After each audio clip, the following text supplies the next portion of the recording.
Hey, this is Kevin Kelly, and you are listening to the Stardom Cast. This is Jesse from Club Venus from Stardom, and you're watching Stardom Cast.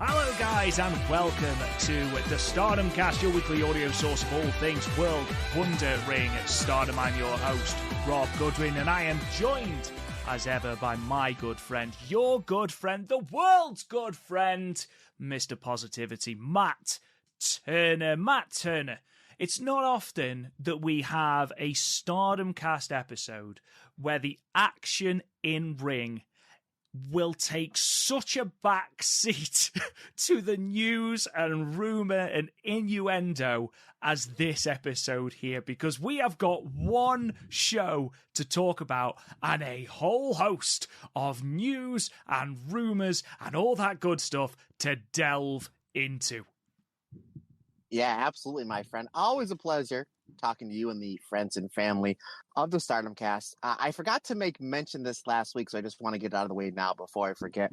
My cousin is actually over in Japan, and he sent me a text message last week that when they turn on the TV, not that they're having the TV on and watching TV all the time. They're in Japan to explore the sites and, get the culture that is Japan. He says that there is a lot of commercials and a lot of shows, like blocks of shows that feature Stardom. So it's good to know that Stardom is very prevalent over there on TV. He said he did see a few commercials and a few things for other Japanese promotions.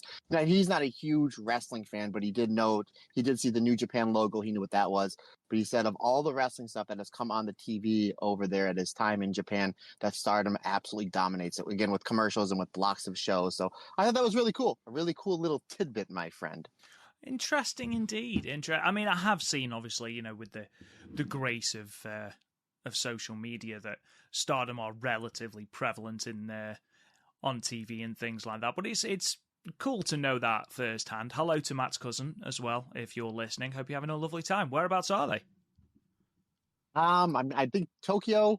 I'm not sure where else they went. He's the cousin that I don't talk to that much. Not that there's any heat or beef. It's just he moved out of the area and he moved out to New York, and then he moved out to LA to follow his dream as a video game designer. Now, his older brother is one of my best friends. We call him Cousin Frank. The reason why we call him Cousin Frank is because his dad's name is Frank, so that's Uncle Frank. My dad's name is Frank. My brother's name is Frank, and my great-grandfather, when he was alive, his name was Frank. Now, Cousin Frank will be one of the other two individuals that you will spend the entire time with for Philly Mania next year. So it'll be my buddy Paul, and then there's Cousin Frank. So if you're wondering, how come they keep calling him Cousin Frank? That's the reason why. He is the huge wrestling fan. Now, Rob, as you know, and we're already off the page here. As you know, I'm a massive fan of Bobby Heenan and Gorilla Monsoon. He is a way bigger fan than I am of Bobby Heenan and Gorilla Monsoon. If you do, now I'm just remembering, if you do remember the birthday card Lily made last year of Bobby Heenan and Gorilla Monsoon, that was for Cousin Frank. I do remember. Yes, I remember you sending a picture of it. It was great. Sorry, I just got a drink of water. Yes, but he's just doing a little bit of exploring in Japan. Like I said, I don't talk to him too often, usually during the holidays or during his birthday, but he just sent me a message. He's like, yeah, I've been over in Japan the past couple of days, and there's tons of Stardom press and coverage on the TV. So I forgot to make mention that this week, so I figured let me do it in the beginning before I started out. But yeah, I'm doing good, buddy. How's everything over on your end, my friend? I can't complain at all. Nothing really going on. Obviously, quite busy with the house being up for sale and all that good stuff. But apart from that, it is a quiet time in the Goodwin household. What about yourself? What's going on in the world of Matt Turner? Well, I have as we're recording this on Wednesday, I have a hot date with my wife as I'm sure you're aware, a new Marvel movie comes out on Thursday. So I'm excited for that. So we're going out for dinner and a movie. And then last week, she is I mentioned to you before, she's the president of our church. So she had to get together a church dance. So I went with her to the church dance. Not that I'm a huge dancer. As you know, Rob, I would probably have two left feet and I'm really clumsy. But it's nice to see all these older couples that are in like their 70s and 80s just dancing it and cutting it up on the floor. And I kind of look at that and I tell Amber all the time, I said, that's where I'd like to be in the next, 30, 40 years if the good Lord graces me with another 30 or 40 years on this wonderful planet that we have. So that's what I want to be doing something with you when we're in our 70s and 80s, whether it's dancing, playing bingo, watching a movie, or something in a hall like this, where you're with older couples and just watching these older folks that have been married probably longer than I've been alive, just having a good time. I just think that's, sorry, I didn't mean to get all mushy. I just think that's something really cool. And that's kind of where I see me and her in the next, 30 or 40 years. And just me being me, Rob, if I'm in my 80s and I'm playing bingo, I might throw a chair at somebody just to keep the blood flowing, brother, Absolutely. Got to work kayfabe, my man. I understand that entirely. But, as I said before, this is going to be one of the most jam-packed episodes we've ever done without actually having a great deal of shows to cover. Right off the bat, I know that there have been, since Stardom Halloween Dark Night, which was October 29th, which is now up on Stardom World if you haven't seen it yet, there have been 3 other nights of the Stardom Tag League. Unfortunately, the November 3rd show, which we're going to be talking about today, that went up yesterday. We've both watched that. We can review that. Night 6, November 4th, that only went up this morning. And unfortunately, there's no way we're going to be able to. We didn't have enough time to cover it. So unfortunately that will have to wait till next week. And obviously the same for November 5th, night 7. That hasn't come out either. So next week, because obviously we have got those 2 things, and then we have got the finals, which are going to be happening in 4 or 5 days' time. I believe it's on the 12th of November, the finals, and it is the 8th as we record. So we've got that, the finals, and then, of course, Mayu Iwatani's journey down south to Texas to defend her IWGP Women's Championship against Stephanie Vacco. So we are going to be covering that as well next week. It's going to be a jam-packed episode. But Matt, before we delve into this news, this rumor, this, wild and crazy week that has been World Wondering Stardom, why don't you tell the good people at home what's coming up on the Stardom Cast Extra this week? Oh, on the Patreon. How I love this Patreon. Man, we are having fun on this Patreon. And again, thanks to everybody that supports us over there on the Stardom Cast Extra. This past week, we released the alternate commentary of Mayu Iwatani taking on one Mercedes Moné from All-Star Grand Queendom for the IWGP Women's Championship. Now, Rob, I'm going to circle back to this because I've seen this match 3 or 4 times prior. And when I do the alternate commentary, I'm like really, really zoned in. And I realize that there's this next level psychology in the match that I'm going to come back to because I just want to kind of just bring up how just the psychology of Mercedes and Mayu, which just completely blew me away, that I enjoyed this on this last viewing than I did the first time I watched it. So I'm going to circle back to that. Now, next week, boy, we have a lot coming up next week. On the 14th or 15th of the month of November, you'll be getting the FWC, Hazuki and Kagama, their 2021 Goddess of Stardom Championship run. And Rob, I completely forgot that when I was going into the final night, that Hazuki and Kagama had to wrestle 3 times on the final night in Korakuen Hall. They had to wrestle Saki Kashima and Fukigen Death. And then they had a tiebreaker versus Aphrodite, Saya Kamatani, and Utami Hayashishita, and then had to come back in the main event just minutes later to wrestle Momo Watanabe and Azumi, the team that won the tournament the prior year in 2020. And one thing else, too, I also forgot. So you go back to, I believe it was November 5th of 2021, FWC and Aphrodite have an absolute classic tag match that like nobody talks about. I got done watching it, I noted it, and I put it right up on Twitter. I'm like, if you are new to Stardom World and you are new to Stardom, and you know and I know we have new listeners and viewers of Stardom all the time, that's a match that you absolutely have to watch. But the fact that FWC wrestles Aphrodite twice in this tournament, boy howdy. Oh boy howdy. So yeah, that'll be up in your feeds either the 14th or the 15th. Also, alternate commentary. Rob and I had an absolute blast. We had so much fun yesterday recording these two shows. We did Sherry versus Suzu Suzuki from the opening night of this year's 5-star tournament. What an absolute blast that match was. And it was literally, that match was shot out of a cannon. It was hard hitting. It was epic story. It was back and forth, just really great stuff between Sherry and Suzu Suzuki. So if you have not checked that match out, and you are on the Patreon, hopefully that you guys and gals will take a gander at that with Rob and I's audio commentary behind it. Also, we are going to be releasing the no longer, we don't call them alternate commentary, there's watch-alongs. Now, Rob being the genius that he is, call him Lanny Poffo because, folks, he's a genius. So if you do remember, we mentioned last week that Suzu Suzuki and Micah, the alternate commentary of their 5-star Grand Prix that Rob and I did, the quality didn't come out as well as we would like. Rather than releasing a half-ass episode, we said we'll just scrape it, we'll come back, we'll redo it another time. And as a make-do, as a make-good, all tiers, from the $1 tier to the $25 tier, you will get the watch-along of the classic match, the chop match of the Tokyo Dome match from Pro Wrestling known as Kensei Sasaki takes on Kenta Kobashi. Now, since Rob and I have deemed these are not alternate commentaries where we're giving you the insight. We're telling you the psychology. We're building the story. Rob is giving you fantastic statistics. This is just, like I said, a watch-along. And I don't know about you, Rob, but when I'm watching wrestling with my good buddies, I like to have an adult beverage from time to time. Now, Rob, again, being the absolute genius that he is, said, you know what we should do, Matt? For every chop that's in this match, we should take a sip of alcohol. And I said, Rob, that's a great idea. So last time we did this, we did it last month, it was Hokuto versus Kandori. And I had one beer, Stardom Cast beer, again, brewed with blueberries. So I was getting my antioxidants in and my hydration. So I was like, this is going to be a 2-beer match at least. Now, I did have 2 beers from our friends over at Funk Brewing. One was, yes, the Stardom Cast beer. And then one was a dessert beer. It was their s'mores beer. Now, the fine people over at Funk Brewing, their cans are not 12 ounces. They're 16 ounces. So you have the bigger beers. And their beers aren't 3 proof or 4% proof. No, one was 5.5, and I think one was 6. I think something like that. I showed it on camera. So, and I don't have the tolerance like I used to in my young 20s. So, yes, if you've seen this match before, there's something like 131 chops, something like that. So Rob and I, again, as we're watching this match, again, it's a watch line, not an alternate commentary, we were drinking pretty good.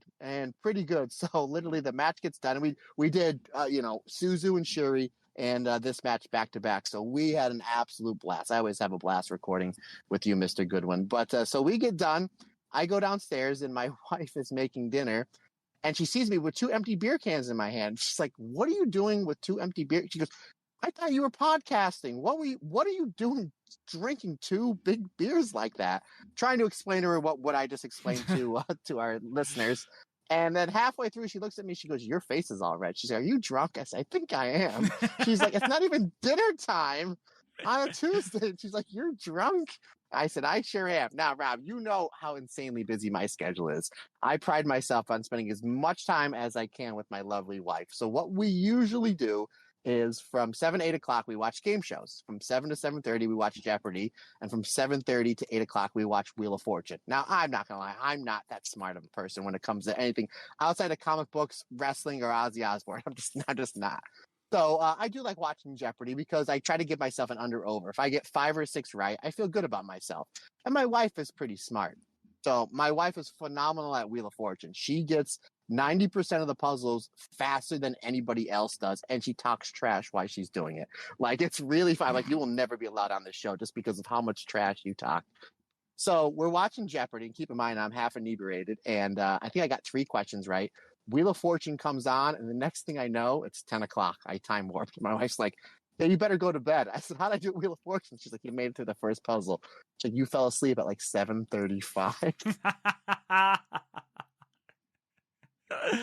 Oh dear.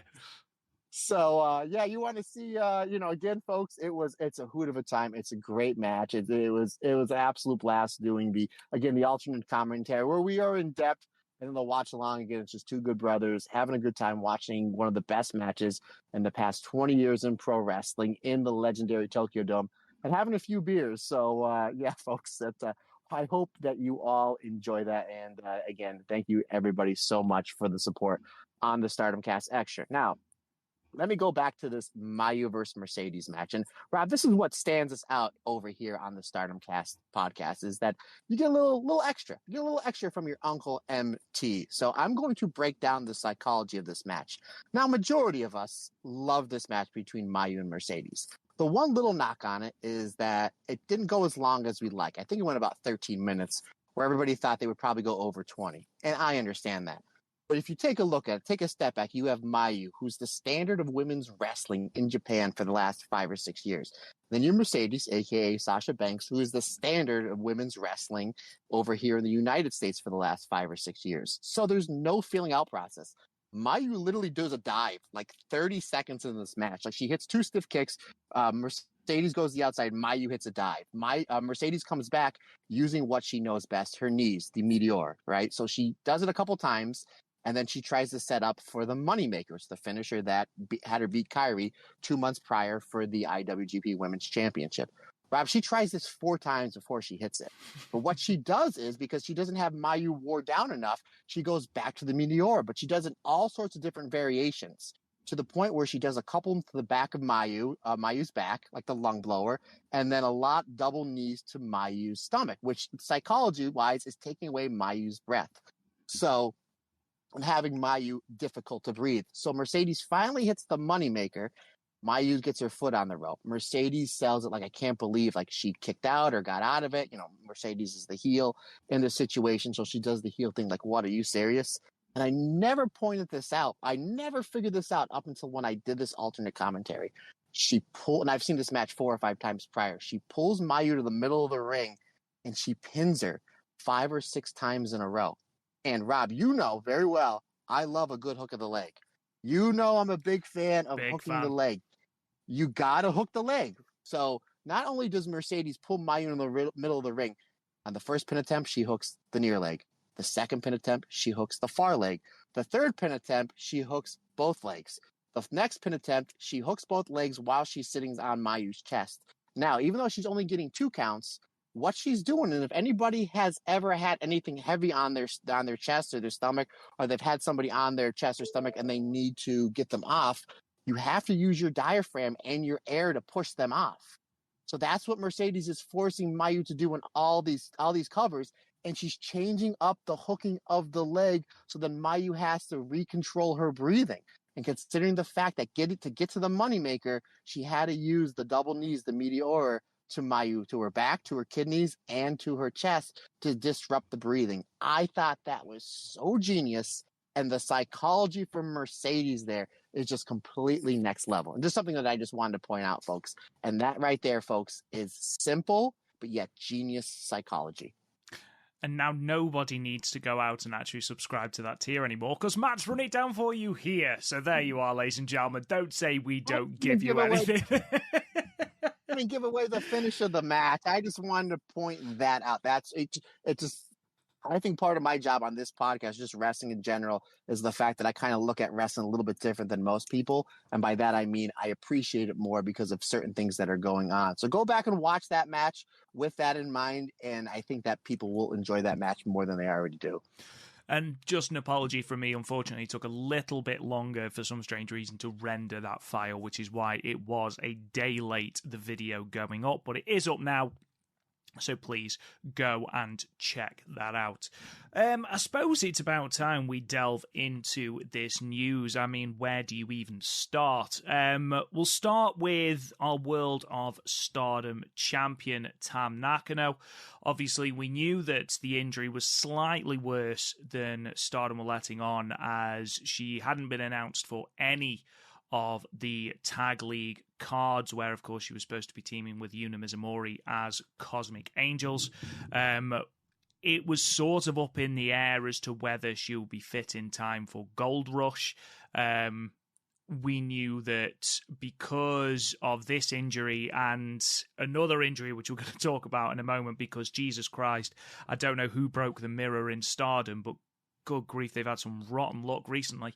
That they hadn't announced the Goddess of Stardom Tag League cards too far in advance, clearly hoping that Tam would be fit.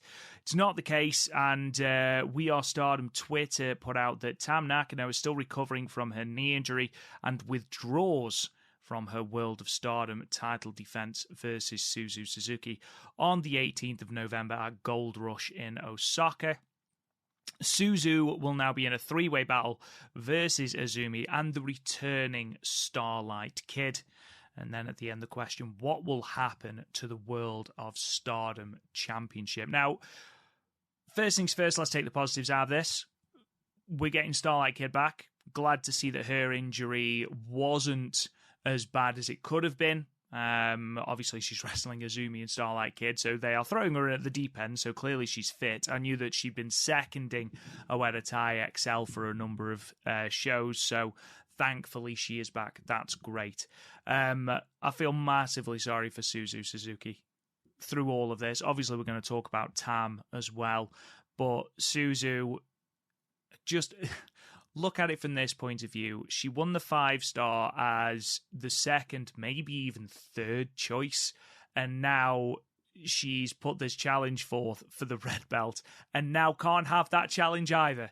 So it's certainly not ideal for Suzu. As for Tam, I mean, I was amazed that Tam was able to walk after that nasty bump. I mean, completely accidental, obviously, and I think she was sort of trying to save Tora at the same time, but it was a really nasty sort of landing for her. I was amazed she walked out, like I say, so it's not a huge surprise that she isn't going to be able to go at Gold Rush. My big question to you, Matt, is it doesn't seem like Stardom are going to be stripping Tam of the belt anytime soon, unless there is some sort of official word put forth at Gold Rush, where maybe we'll have a little bit more information and a little bit more of a prognosis on how long Tam is out.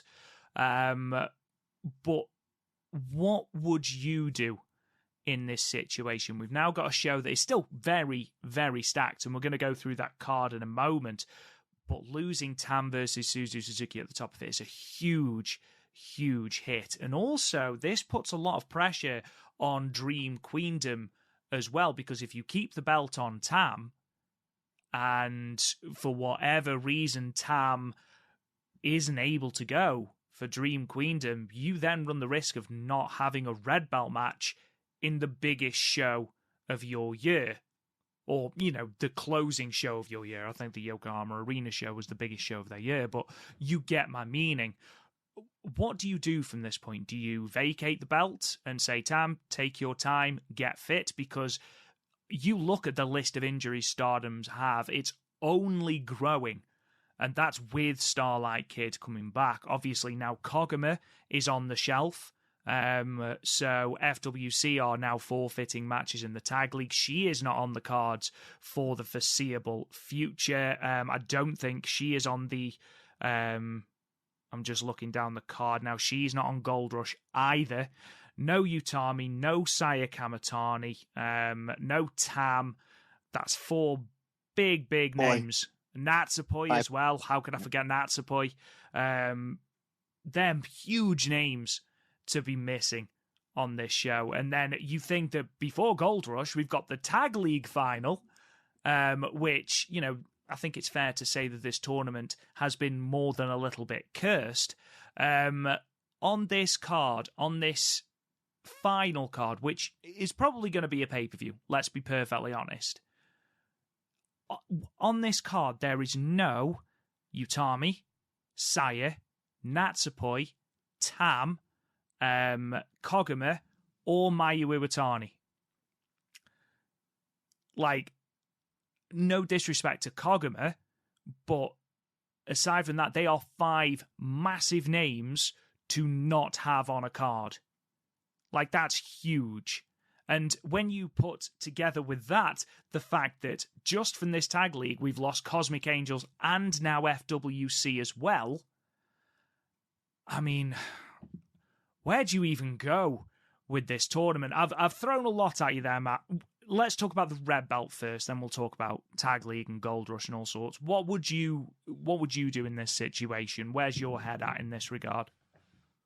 I think, and I could be wrong, Rob, that if they didn't think Tam was good to go for Dream Queendom, they would make an announcement where the belt is vacated, and maybe they would start a little mini tournament starting at Gold Rush to go into Dream Queendom. Or again, if Tam wasn't fit, maybe they would have been able to get Tam out there just to do maybe a quick match with Suzu and then drop the belt to Suzu. I think that, and again, I could be wrong. I don't, I haven't heard anything from Stardom or anybody on the inside or anything like that. But just, looking at it from kind of just what I know through wrestling is that they probably talked to the doctor and they said, okay, Tam will probably be good, first, second week of December. She needs 2 or 3 more weeks to rest up and heal her knee. So that means that she will not be good to go for Gold Rush. That's what I think is going to happen. I think you will see Tam defending the World of Stardom Championship at Dream Queendom. Now, the only thing is that where they give Suzu the shot? Or I think the whole reason why they sped up Suzu's championship match is because they probably had it penciled in that Tam was going to drop the belt to either Saya Kamatani or Utami Hayashishita, who we both have predicted as kind of being the 1 and 2 people to win the 5-star Grand Prix. So that's where that comes in. Now it's like, okay, well, Suzu won the belt or won the 5-star. Do we now take her championship match away from her for Gold Rush and give it to her at Sumo Hall and then have Tam drop the belt at the anniversary show? Or do you have, like, okay, if it's still penciled in that was going to be Saya Utami, have Saya Utami then upend Tam and beat her at Dream Queendom and then give Suzu her championship match at the next pay-per-view, which is, again, usually the first big show of the year is the anniversary show. So there's a lot to think about. Again, that's all if Tam is good to go by Dream Queendom, or do they just put it on a corkin, the first or second week of December, do Tam and Suzu. And we talked about that, I think, on last week's show with the low number on the last corkin. That would maybe a good way to maybe get that number back up to 1,1500. Again, it all depends. We don't know. Stardom's not showing their cards, maybe because they just don't know yet. Maybe they still have to run more tests with Tam. But I firmly believe, and maybe this is just me being positive and me just looking at the bright side of everything, I firmly think that if Tam was not good to go for the end of the year, they would have made a statement and they would have started building towards, what will be the red belt match for Dream Queendom. They will definitely have a red belt match on Dream Queendom, one way or another, whether it's Tam or they strip her of the title and they do like some sort of mini tournament. I'm 99.9% sure the World of Stardom Championship will be defended on Dream Queendom. Oh, it has to be. It has to be. That's sort of where I was going with that. It has to be defended. But it was more a case of, do they strip Tam now? Or if she's not fit, do they strip Tam 2 weeks out from Dream Queendom? And then what do you do with the red belt? I fully expect there to be a red belt match at Sumo Hall. It just has to happen. Whether you then run a tournament and do it as a one-night thing, which could be quite cool. The problem that you run into then is, who do you put in that tournament? Because there are so many injuries. Like, again, no Utami, no Saya, no Natsupoi, who I'm sure would have been in that tournament. Tam, of course, who is the champion. So you've got Mayu, you've got Giulia, Maika Hazuki. But I mean, here's something else too, Rob, is we don't know when Utami's coming back. We don't know when Saya Kamatani's coming back. We don't know when Natsupoi's coming back. That Dream Queendom show is about, as of this recording, about 6-7 weeks out. So there's a possibility they all could be back. And I mentioned on the the Gold Rush show supposed to have some sort of huge announcement. And I think there's going to be a whole bunch of big things. And I mentioned last week that I think you're going to see Utami and Saya Kamatani pop up somewhere on that show. I mean, we've seen all over social media that all the media that Stardom does is that Utami's in her gear. and she looks healthy. You know, I mean, she looks happy. She looks fit. So she looks like she's ready to go. And Natsupoi is what I guess one of the advantages of me now having a TikTok, Rob, is I get messages all the time that Natsupoi is posting stuff on TikTok. So she seems like she's ready to go. Again, you want to take caution. You do not want these wrestlers coming back anything less than 100%, because if they do come back too early and they get injured again, they could be on the shelf for 4 months, 6 months, a year. I know that's the last thing that Stardom wants. So, I mean, again, there is a possibility that all these names that you mentioned could be good to go come the end of the year. But with Stardom, what I think they need to do is they need to have a clear vision by no later than the first week of December of what they're doing with that red belt, so they can have their 3 or 4 weeks to start promoting, to start selling tickets.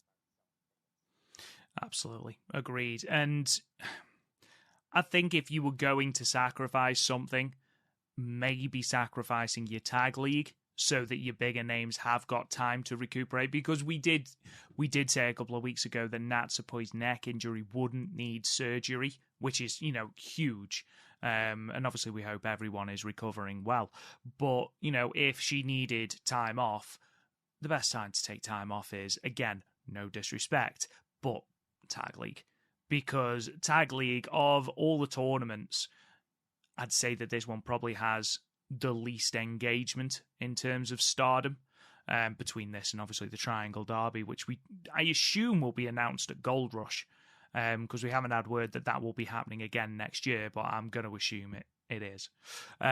So if Utami needed this tour off to recuperate the neck injury, if Natsupoi needed the tour off to recuperate her neck injury, then I am absolutely fine with that. Let's get them back fully fit. You know, this could all just be precautionary for Tam, and it might have been touch and go for Gold Rush, like you said, Matt, and it might just be a case of, right, well, I'd rather sacrifice Gold Rush than her re-aggravate the injury there and not be able to compete at Dream Queendom. That might be the case. I have a feeling if they knew that Tam wasn't fit, they'd have vacated the title. Yeah, and again, if you're looking to sell tickets, you know who else they can bring in as a special appearance, Rob? Absolutely, Fukigen Death. Well, you know who Fukigen Death could wrestle that would sell a ton of tickets? The human Cadillac, Dorian DeVille. There you go, man. I mean, again, Stardom, we are giving you money ideas. We don't charge for these. Yes. Yet. Yeah, when you start bringing in those huge Tokyo Dome doors with the human Cadillac at the top of your card, just bear us in mind. Obviously, this injury and the pulling of this match has led to a little bit of a shuffle round in terms of the Stardom Gold Rush card. That is as follows. So the main event is now going to be the Wonder of Stardom Championship match, Mirai versus Saori Ano, which, again, that's going to be incredible. The Moneyball tournament will make a reappearance, as we talked about last week. So the teams are as follows. The holders, sort of, Mayu Iwatani, Hazuki, and Hanan replacing Kogami, will take on Amisori, Saki Kashima, and Konami from God's Eye. We've then got Giulia, Mei Sakurai, and Tekla, the Bari Bari Bombers, taking on Tora, Momo Watanabe, and Ruaka. So those are your 4 teams for the Moneyball tournament. And then obviously the 2 winners will go into the final. Also on this card, we've got a Battle Royal with everyone that's not on the main card, basically. UWF rules match, Suri versus Alice Inc. The aforementioned 3-way Suzu Suzuki versus Azumi versus Starlight Kid. And we've also got the High Speed Championship match, Mei Seira, the champion, making her first title defense against Momoka Hanazano. So a couple of things to note from that. Obviously, we'll do a full preview next week, which, you know, again, looks like we're going to have 2 pay-per-views in the space of a week, which is never fun, but for the wallet anyway. But it's this card, despite the fact that we are losing a huge match in Suzu versus Tam, it's still going to be a very good card, despite the Moneyball pretty much been destroyed after 3 minutes of the final last year. It was a fun tournament to watch, so I'm looking forward to that. The high-speed championship match, Momoko Hanazano had a fantastic match with Azumi literally a year ago to the day. And the Wonder of Stardom match, Mirai versus Sioriano. We saw a small section of what they could do during the 5-star, so I've got every faith that that is going to be blow away, especially after Mirai's excellent match with Momo Watanabe. In answer to your sort of question in regards to Suzu Suzuki, Matt, I would bump the title defense now to the new year rather than trying to cram it in before Dream Kingdom. If you're keeping the belt on Tam, and let's just say for argument's sake that they are going to keep the belt on Tam for now, the last thing you want is to rush it back to do a quick title defense that makes Suzu Suzuki's 5-star win seem even less important, which isn't fair. I feel like you need to give Suzu the pomp and circumstance that she deserves, a big title match on a big card. So, you know what? They always do a big show in January. I think it's Supreme Fight that they do in January, February time. So put Suzu at the top of that card for the red belt. Whether that is against a new champion or whether that is against Tam, that's for fate to decide. But I fully believe that Suzu shouldn't have a title defense that just sort of seems throwaway or just a sort of token title defense. She won the 5-star. It should be a huge thing, especially for Suzu, who there is such a lot of expectation around her to be someone you can build Stardom around in the future. I feel like we shouldn't just take for granted the title shot. That's my personal opinion. Please feel free to disagree in the comments. Let's move on then a little bit from Tam. And let's move on to Giulia. So this was it was honestly an hour and a half of absolute bloody carnage on social media. I was driving home from work, and me and Matt have been texting about something completely different. I can't remember what it was. And I got a message on my hands-free that just said, WWE talks with Giulia are far enough along that Giulia is expected at the Performance Center, the WWE Performance Center, sometime this month. And that was reported by PW Insider. Now, that took me completely by surprise. And I was like, oh, for God's sake. This was about an hour and a half after Sukiban had announced that Sari had signed with them in a multi-year deal after a load of news outlets said that she was very far along in talks with the WWE. So it was one of those where it was initially very shocking. Crap, we could be losing Giulia, but we could also be losing Giulia imminently. And then it was a case of, oh, hang on, just because the wrestling tabloids or the wrestling journalists have said that it's going to happen doesn't necessarily mean it's going to happen. And for WWE to have talks with Giulia's contract would have to be, unless they are willing to pay Bushiroad stupid money, Giulia is a contracted wrestler to Stardom. So there's no way she's going to be turning up on NXT Deadline. It's just not going to happen. She's under contract. And, if you're Bushiroad, you would be stupid to let Giulia go. You'd be stupid to let Giulia go out of her contract. It's just not going to happen. The Wrestling Observer then came out and said, yeah, this is nonsense. She's under contract until March.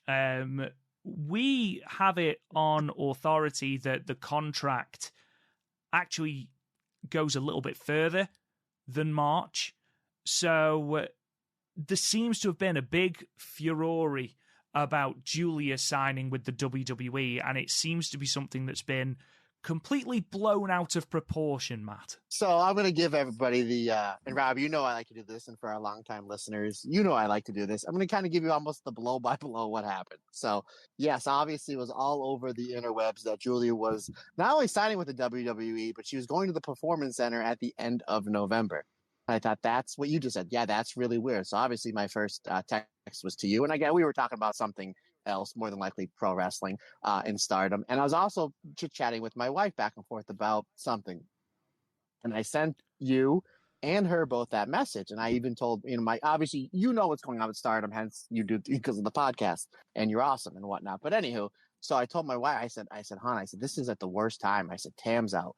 Utami's out, Saya's out. I said, if this is true, which all these legit sources are reporting that it's true, I said, this is the worst time for her to leave ever, like in Stardom, because of how thin the roster is. And now you're losing a mega star like Giulia, who's wrestled twice in the U.S. in the last handful of months and has gotten over crazy huge. All the big outlets are covering everything that she's doing over here in the States. It was like, that I'm not shocked that anybody would want her because she's ready-made to go. You can put her on AEW TV, WWE TV tomorrow as the current Stardom Giulia package, and it would work. So I'm going back and forth with the two of you. About 45 minutes goes by, and I'm going to kind of be vague here, Rob, because I'm a lot of things. One thing I'm not is a stooge. I am not a stooge. I love every aspect of pro wrestling. Some of these dirt sheet writers, I do not absolutely, I don't know where they come up with their sources or how they're wrong or whatnot, and I'm not going to bear anybody because that's not my MO. That's not our MO. That's not what we are about. But we have a source that's very, very close to the situation. And when I mean close, I mean almost as close as you can be, where they reached out to me about an hour after this news supposedly broke. And they said, again, they reached out to me. I didn't reach out to them saying, hey, man, all that stuff on Giulia, yeah, it's all BS. Don't believe it. And again, I'm not going to go into depth detail of what me and this, let's just say this person on the inside said, because again, I'm not a stooge and I would not do that. Basically said, here's everything we have going on, blah, blah, blah, blah, blah. I'm like, okay, that sounds good. I feel better. Thank you. I feel better about the situation just because of how thin the roster is and that we're losing Giulia. So I thought, great, fantastic. And then about an hour later, Meltzer comes out and says, no, she's in contract until March. Again, I don't know when the contract is up, but per what I was told, and again, I could be wrong, or maybe she has an option to opt out in March. I could be wrong. Don't know how the contract goes. I didn't ask, again, because I'm not a stooge. It seems like the contract is much longer than March. So fear not, folks. So who has the correct scoop? Is it Dave Meltzer?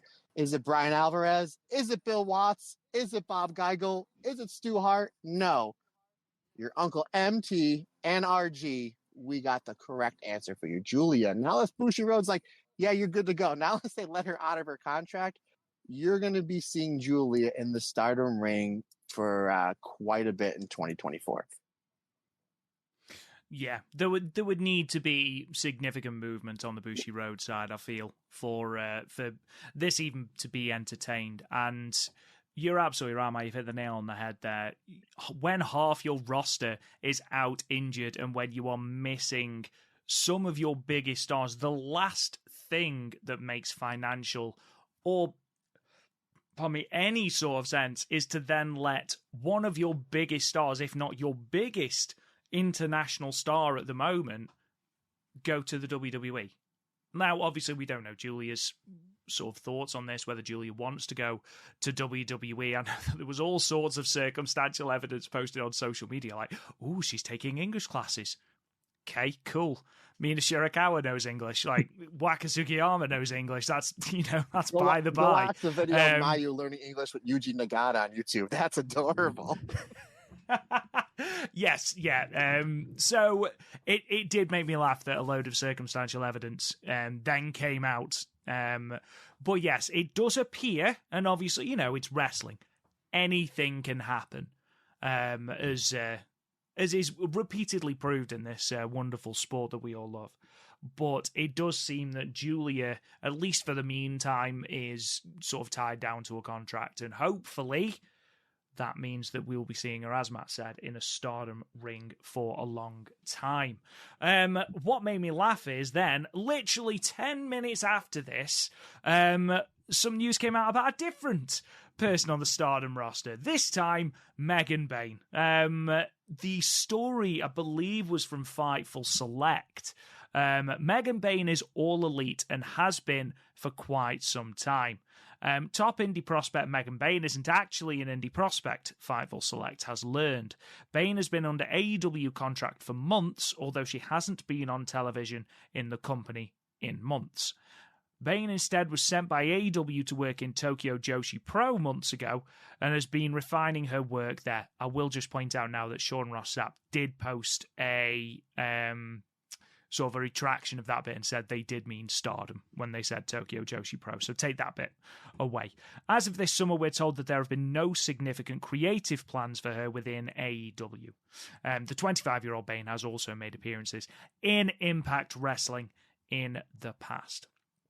So this opened up a lot of interesting debate and conversations. Wouldn't it be good if AEW sent such and such to Stardom for a little bit of refining? And, if they've got no creative for them, why don't they send this person to Stardom or this person to Stardom or this person to Stardom?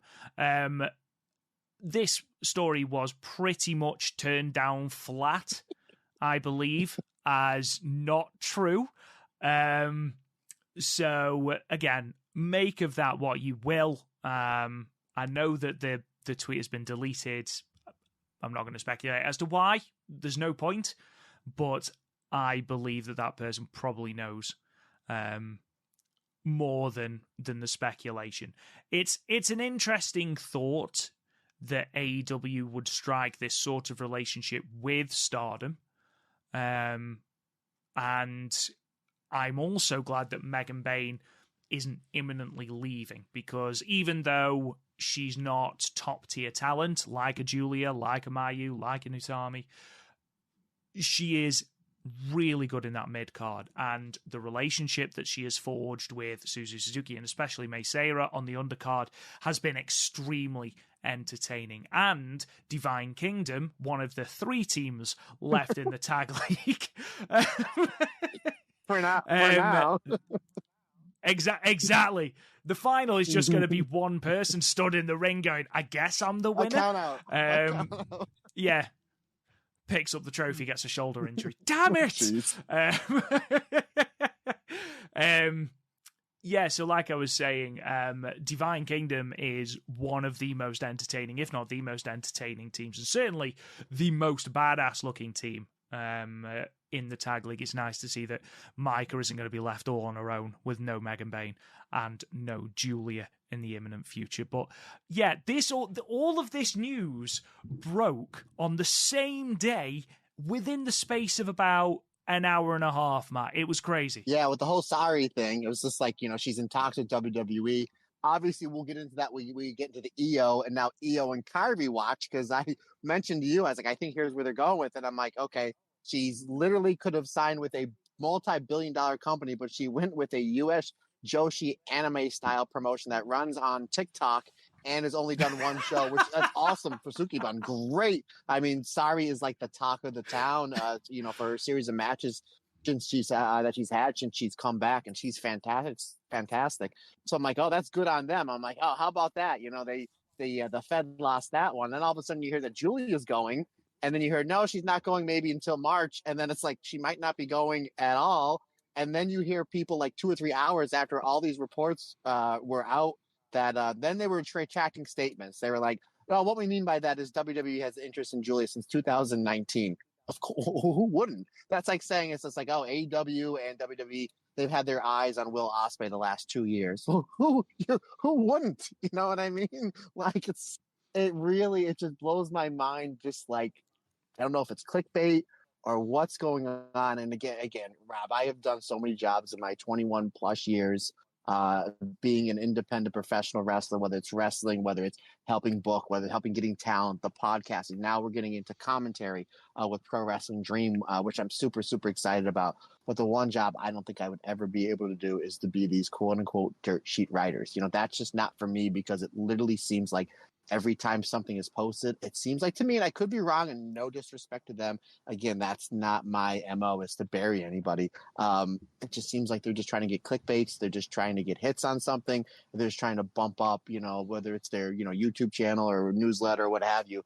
And it's just like, they are so wrong about certain things that it's like, just go to the source. Like, go to the actual source. It's like when we know more things about this without even looking for it, like, what does that say? You know what I mean? Where it's like, that's your job, is to find out everything wrong. And then the whole Megan Bayne thing comes out. At this point, I'm just exhausted. When I see Megan Bayne pull up in AEW, then I'm like, okay, she's signed with AEW. Until then, to my opinion, she's a Stardom wrestler. But I was literally mentally exhausted to the point where I had to watch a match of two guys chopping at each other while drinking beer with you, buddy. That was the only way for me to get through that. I was like, unbelievable. I was like, oh my God. And God, first, and I just want to end this segment by saying, God bless everybody. I love you all. Holy jeez. Oh no, it was absolute chaos. I think it was Monday actually, not Tuesday, that all this news dropped. But oh jeez, it felt like it was one. It felt like it was one big day. But the thing that I found so odd was that I've got a lot of respect for Sean Ross Sapp and for Fightful. Absolutely, and the fine folks over there, they do great work. Absolutely.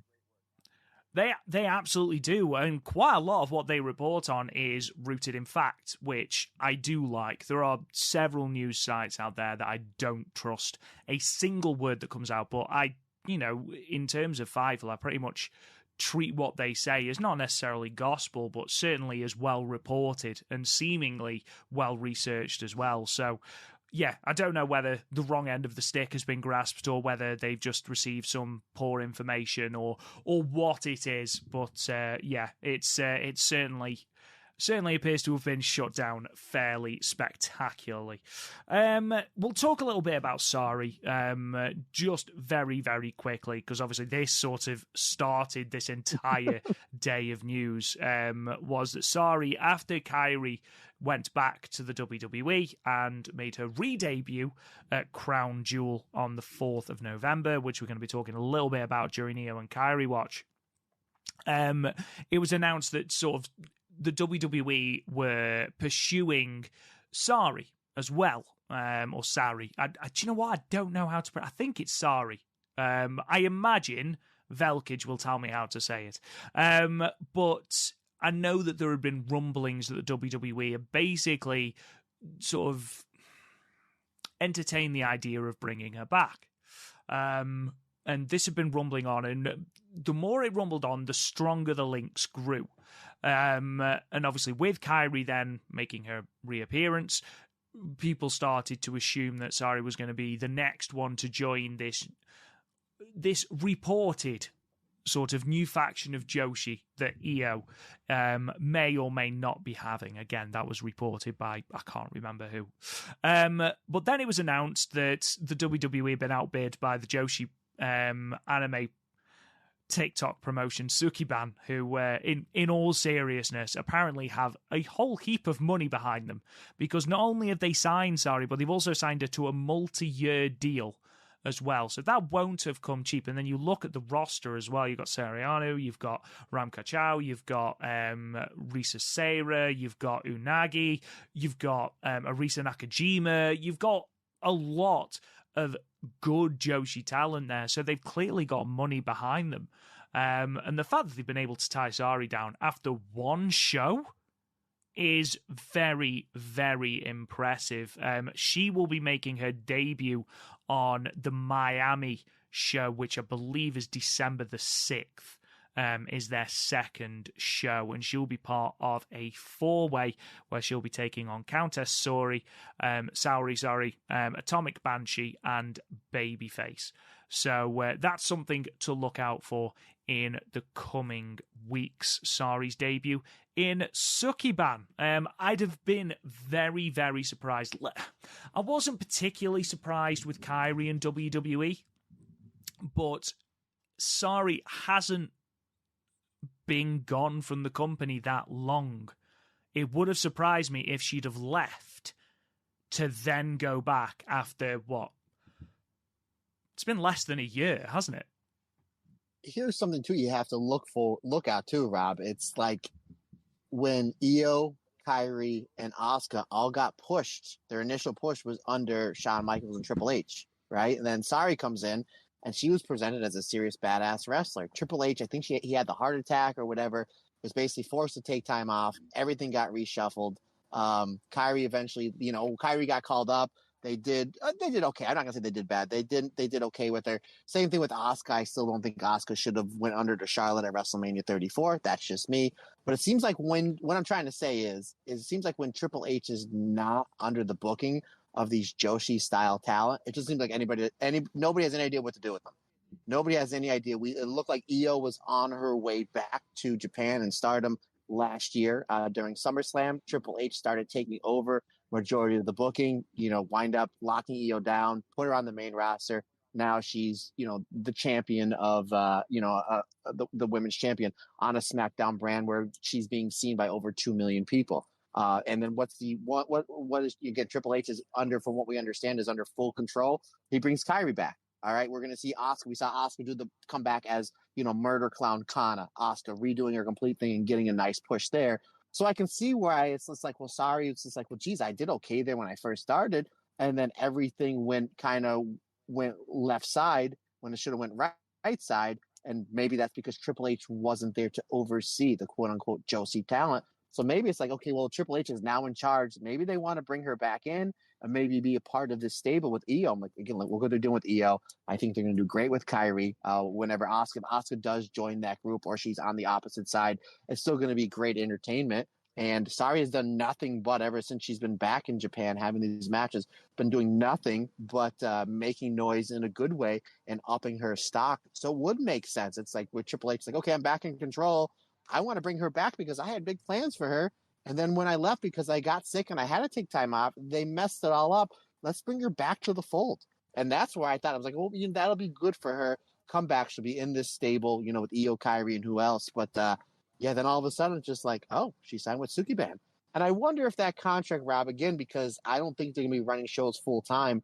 I wonder if she's going to have something in her contract where she can go to Japan and do her, the Sariism shows or the All Japan shows or the Tokyo Joshi Pros or have a couple matches in Stardom here or there. I'm not sure what the contract is, but it does seem like that Sukiban is going to be her main focus for the next few years. And good on them, my friend. Good on them, because now we have another promotion over in over here in the States that is featuring Japanese Joshi style talent to really keep an eye out for. Well, you say whether the contract will allow her to do other things. You would assume so when you look at the remainder of that roster.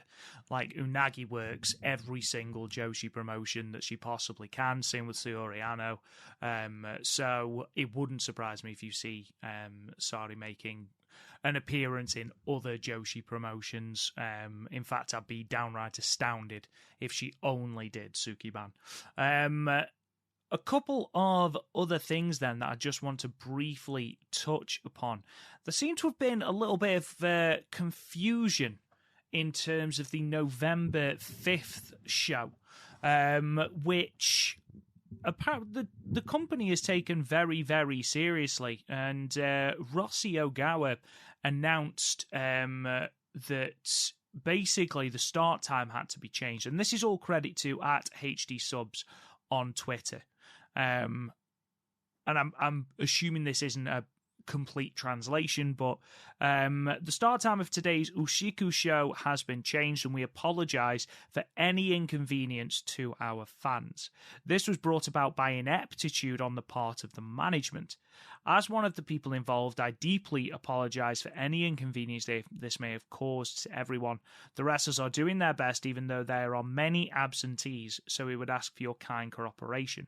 I would also like to apologise for the absence of Fukiken death. Mayu then posted on, I believe, Instagram, to say the following. The company's mistake caused trouble to many people. It also made them feel distrustful. That's the problem. They made a huge mistake. But before the show, they gathered all the wrestlers together. I saw Ona Kadani bowing his head in front of everyone. I think there were times when our wrestlers caused a lot of trouble for the company, and there were times when they didn't properly apologise when they made a mistake. It may be easy to bow your head, but I don't think I can do it easily. You should never do it, but I think it's not good to criticise someone who has apologised and then criticise them even more. That's what I thought. Well, everyone who supports Stardom, it's okay to attack more and more, lol. The truth is that we did something terrible. After all, I'm a Stardom wrestler, so I'll do my best to help Stardom regain its credibility. That's what I thought again. Both the wrestlers and the staff have to work together. There are times when the company protects us, so the wrestlers also have to protect the company.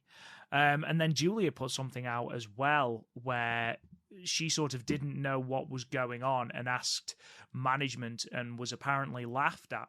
So there seemed to have been all sorts of confusion around what happened. Obviously, I don't know the ins and outs of it, and there doesn't seem to be anything concrete on social media as to what caused the confusion and sort of the ramifications about it.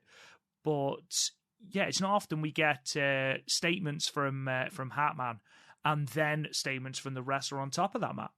It really seems like to me, Rob, reading all this and just having what you just you just said, there just seems to be a lack of communication. That's what it seems like to me. And I've been doing this podcast with you for 2 years.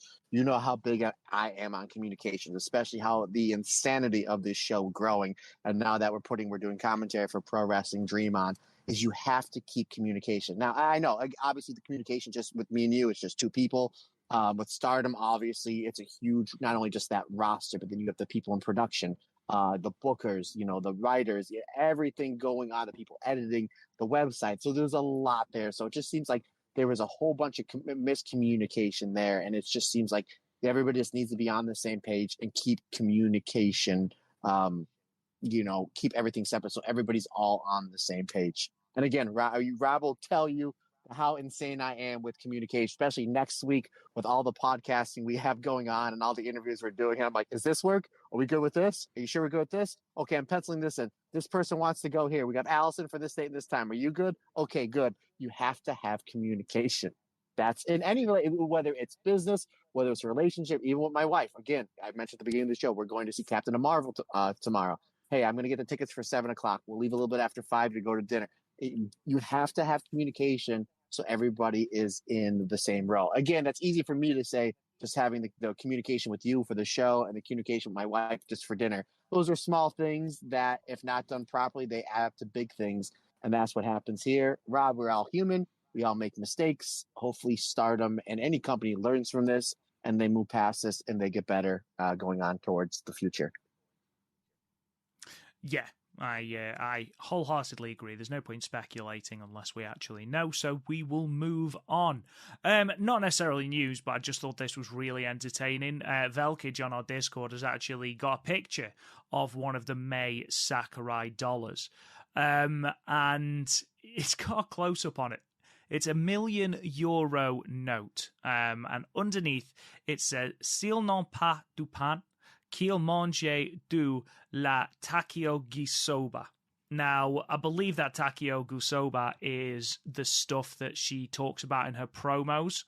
But as a loose translation, that is, if they don't eat bread, let them eat taki-gisoba.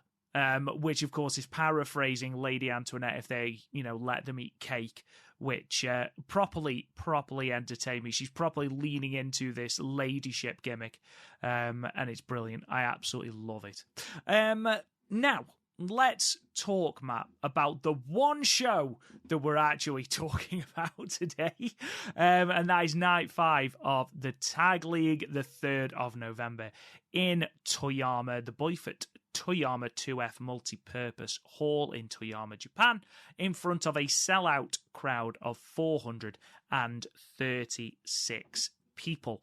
The results are as follows. So we have got a three-way match where Maika defeated Ruaka and Hazuki in 5 minutes and 24 seconds. Maika pinning Ruaka with a jackknife pin.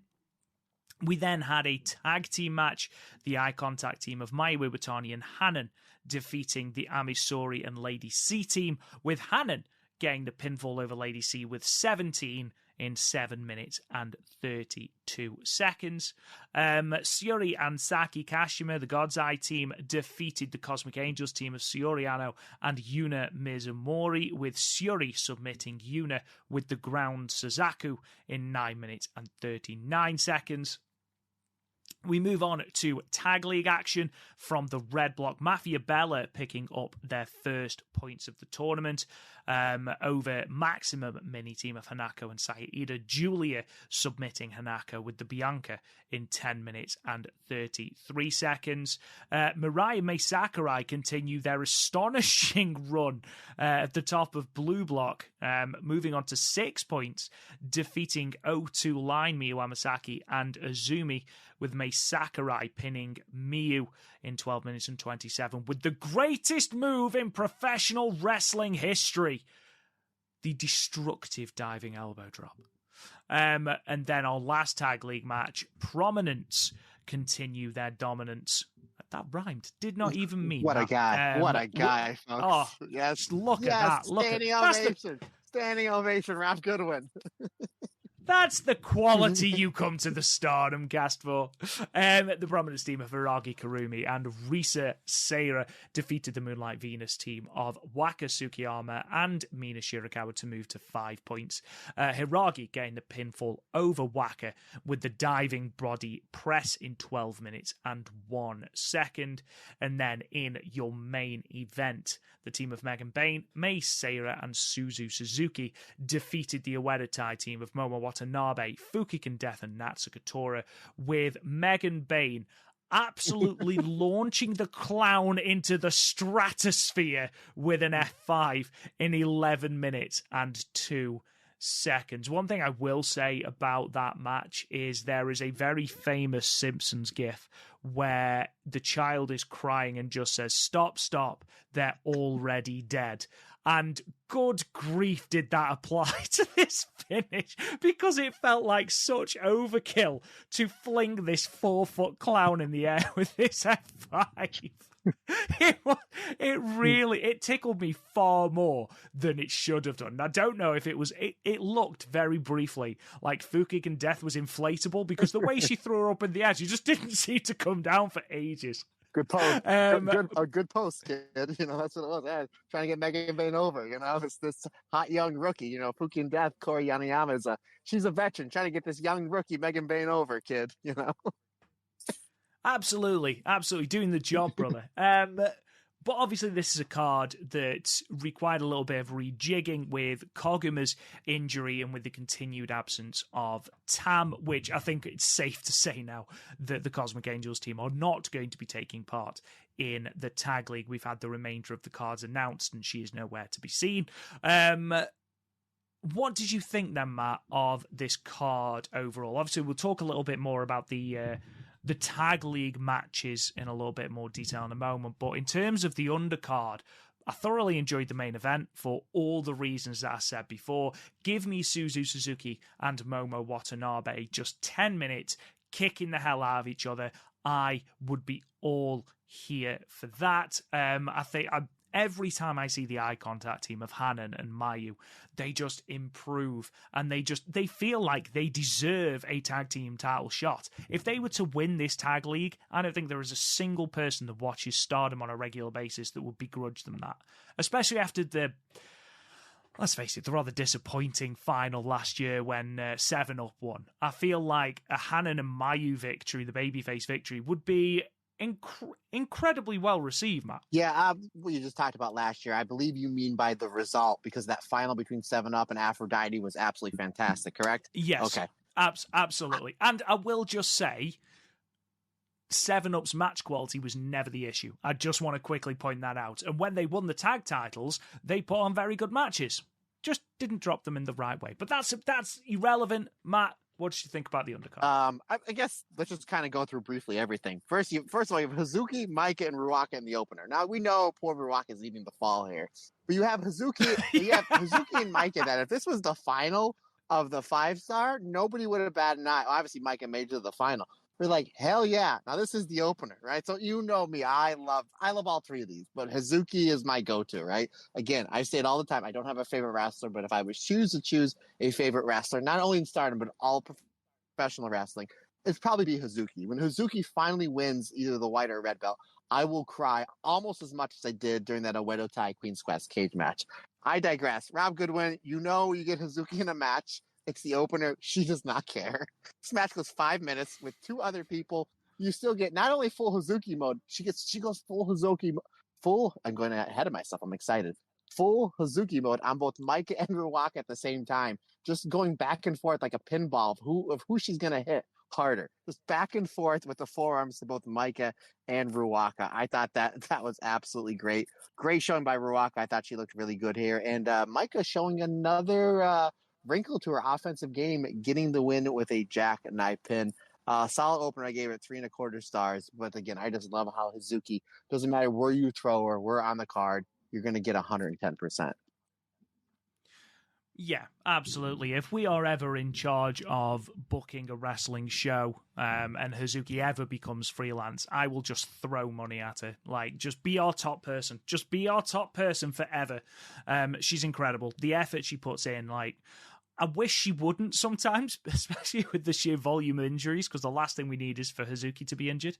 But yeah, it doesn't seem to matter. She'll make every match her own. And over the next couple of weeks, as we head into the Tag League final, she's in quite a lot of undercard and opening matches, singles matches and sort of throwaway three-ways. And you know for a fact that she would treat those in the exact same way she would treat a championship match. So that certainly makes for entertaining viewing. It was a decent match. It is worth watching, especially as it only goes 5 minutes. And you get to watch Micah and Hazuki just beat the living Jimmy out of each other, which is always fun.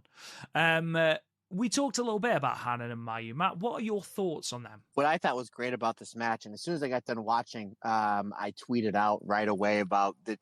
We always talk about the improving of wrestlers. I love it when anybody puts anything into their craft and they get better. We talked about what Mina was able to do from the beginning of 2022 into the end of 2022, and there's so many wrestlers that have improved so well in Stardom, and Lady C is definitely one of them. And I thought it was really funny that when you see these Mayu and Hana matches, not only tag matches, but even the multi-person matches, as they always start the match out probably in the first minute or so, they hit this awesome double team sequence that is absolutely flawless. And we've seen Mayu and Hana do in every single one of the tag league matches. Now, I know this wasn't a tag league match, but they're getting ready to get into their groove of doing that opening tag spot. And then Lady C just stops it by chopping both Mayu and Hana. I thought that was really cool to have Lady C to be the one to interrupt that opening spot. Lady C and Ami Story, they're great as a team here, but yeah, Mayu and Hana are absolutely fantastic. Again, Mayu has done everything in Stardom. Hana has just turned 19 years old. She has her whole entire career in front of her and will probably be miss everything in Stardom, within the next 6 or 7 years. You hit it right on the head, brother. With all these injuries going on in Stardom, I don't think anybody would not only bat an eye, but they would welcome Mayu and Hanan winning the tag league. And then maybe at that anniversary show, the first big show of the year, Mayu and Hanan getting a tag title shot, whether it's Saori Anou and Natsupoi or whoever it be. I would love to see Mayu and Hanan get either a tag run or run building up to go for the Goddess tag titles, because they are absolutely flawless together. And everybody loves Mayu. Everybody loves Hanan.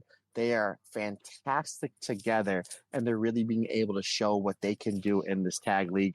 Great match, one of my favorite matches on the show. I like it how Hanan, a lot of these matches, is getting the win. Mayu's obviously the big star, not only just in this team, but in Stardom. It's Mayu. She's the icon. She's been there since the beginning. She's one of the greatest wrestlers, of this generation. And she's letting Hanan getting the win in a lot of these matches, which just really puts a feather in the cap of Hanan. You're only building her up more as you're building Hana up towards the future. Great match. All four wrestlers were fantastic. Hanan, in my opinion, the MVP of this match, I had it 3.75 stars. Absolutely loved it. Just goes to show in less than 8 minutes that you can get two teams and a story over. Just shows you the brilliance that is Stardom. Absolutely. Completely agree. Mafia Bella going on to defeat Maximum Mini. Obviously, we knew Maximum Mini were never, ever, ever going to win. But we did have a little bit of a build towards the impending Giulia and Saya Ida singles match, which is going to be taking place in November, I believe. On November 21st in LLPWX, which I believe is Shinobu Kandori's promotion. So that is going to be an extremely tasty little match, especially from if the very little exchanges we got between the pair were anything to go by, Matt. Real quick, Rob. Match number 3 with Shuri and Saki versus Sayori and Yuna. Great match. Sayori and Shuri singles match. Yes, please. But yes, Mafia Bella team, they did a great job. Not only this is a match to get Mafia Bella, a big win over, but it was a match that they were able to maybe sell some tickets for Saida versus Giulia, as they were kind of really teasing that in the upcoming matches coming up here. But then they had a promo afterwards where they said that they're going to be having that match in Kandori's promotion. And boy, Shinobi Kandori, my friend, she's a wrestler that will absolutely love this match, because this is going to be right up her alley. Hard-hitting, no BS, straightforward, some really good submissions, great storytelling, and just, pure professional wrestling at its best. And I cannot wait to see this Saida versus Giulia match. And the fact that it's taking place outside of a Stardom ring, it's not going to be overshadowed by having a Mayu, a Utami, a Sai Kamatani, a Tam. This seems like it's going to be the main match on this show, and it's probably going to get close to around 20 minutes. And Giulia's great at a lot of things, Rob. We say it all the time on this podcast. And one of the things that she's fantastic at is taking somebody lower on the card, the mid card or what have you, and pulling them up where she makes them believable, where they can almost beat Giulia. And I think that's what she's going to do here to somebody we absolutely love on this podcast in one Saida. And I can't wait to watch that match. Sorry, brother, I got to have to put you on the hot seat real quick. Is that match going to be aired on a YouTube, or how is one Stardom fan going to be able to watch Saida versus Giulia in LLPW? At the moment, I'm unsure. I don't know anywhere near enough about LLPWX to answer that question. I imagine there will be some sort of streaming service. People who are far more intelligent than me will be able to tell you that, Matt, I'm afraid. Well, there's not many people more intelligent than you, my friend. See that? See how I get you over? You're so good. You're so good, mate. A good match. 3.5 stars I gave that one. Solid stuff. Yeah. Absolutely. Mei Sakurai and Mirai with Azumi and Miyu Amasaki. Big fan of Mei Sakurai locking Miyu in the Paradise Lock, and then Mirai basically stopping Azumi coming in to break it up, which I thought was very, very funny. I do like the fact that that Mei Sakurai is providing that personality to Mirai. She's almost forcing this personality out of Mirai, and it's making her a more rounded competitor in my mind, because we know she can go in ring. We know that she can be bloody brutal in ring if that match with Momo is anything to go by. But I think this partnership, and we talked about this last week, the oddball partnership, it can go one or two ways. It either really does not work and it's just a case of, that was odd. Think Oil and Water from last 2 years ago, Rina and Hannon, where it was just a bit like, it happened, but there was nothing. Or they can really, really, really work and sort of really get over. And I feel like Mei Sakurai and Mirai certainly fall into that latter category, Matt. Yeah, not only that, but I really like the finish of this match where Mirai and Mei Sakurai, it's really showing that they're being a cohesive team in order to set up for that fantastic elbow drop you love so much. They hit a combination low lariat from Mirai, which we all know she throws those really well, and a Yakuza kick from Mei Sakurai. So they did this really brutal sandwich to poor Miyu Amasaki before Mei Sakurai hits the top rope elbow drop. And I really like that. I really like that they're not only getting better as a team as far as the personalities go, because their personalities really are yin and yang, but they have some really good double team stuff as well. And obviously Miyu and Azumi, they improve with every outing. Miyu Amasaki is another one that improves leaps and bounds. And I said it last week, she's so much better when she's in the ring with Azumi, because I think, again, I don't know, I think Azumi is putting her offense together for her, because Azumi's the leader of the team. She's the elder. She's 21 years old, been wrestling for 20 and a half years. But she knows where to put Miyu stuff and where to put their tag stuff, and that makes Miyu, who's already improving, even better. And I know that as of this recording, the show from the 5th just went up.